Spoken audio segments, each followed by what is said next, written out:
রেলগাড়ির কামরায় হঠাৎ দেখা, ভাবিনি সম্ভব হবে কোনো দিন। আগে ওকে বারবার দেখেছি লাল রঙের শাড়িতে, ডালিম ফুলের মতো রাঙা।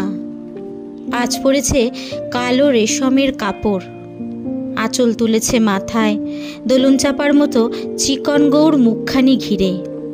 মনে হলো কালো রঙে একটা গভীর দূরত্ব ঘনিয়ে নিয়েছে নিজের চারদিকে, যে দূরত্ব সর্ষে ক্ষেতের শেষ সীমানায় শালবনের নীলাঞ্জনে। থমকে গেল আমার সমস্ত মনটা, চেনা লোককে দেখলেম অচেনার গাম্ভীর্যে।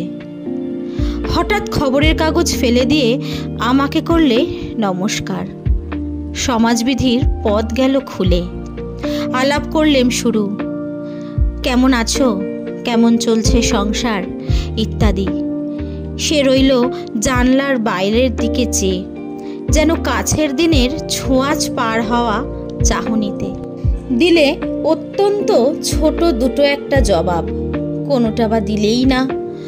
বুঝিয়ে দিলে হাতের অস্থিরতায়, কেন এসব কথা, এর চেয়ে অনেক ভালো চুপ করে থাকা। আমি ছিলাম অন্য বেঞ্চিতে ওর সাথীদের সঙ্গে।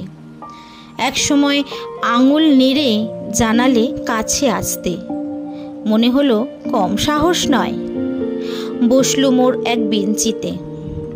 গাড়ির আওয়াজের আড়ালে বললে মৃদু স্বরে, কিছু মনে করো না, সময় কোথা সময় নষ্ট করবার।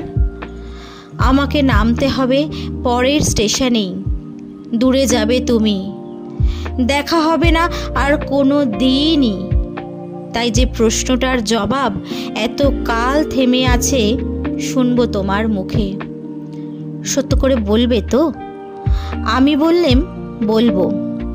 বাইরের আকাশের দিকে তাকিয়েই শুধলো, আমাদের গেছে যে দিন একেবারেই কি গেছে, কিছুই কি নেই বাকি। একটুকু রইলেম চুপ করে, তারপর বললেম, রাতের সব তারাই আছে দিনের আলোর গভীরে। খটকা লাগলো, কি জানি বানিয়ে বললেম নাকি। ও বললে, থাক এখন যাও ওদিকে।